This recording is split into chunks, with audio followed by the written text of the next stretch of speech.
How's it going, everyone? In today's video, I'll show you on how you can change the color of a layer in Krita. Now, obviously you could go ahead and select or remove the background of your layer, but in my case, I'm just going to change the entire layer right here.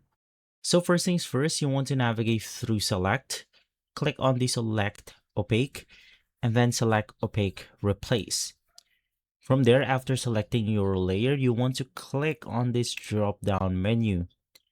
In here, we then have to apply a filter or a fill layer. So we just want to click on the add fill layer.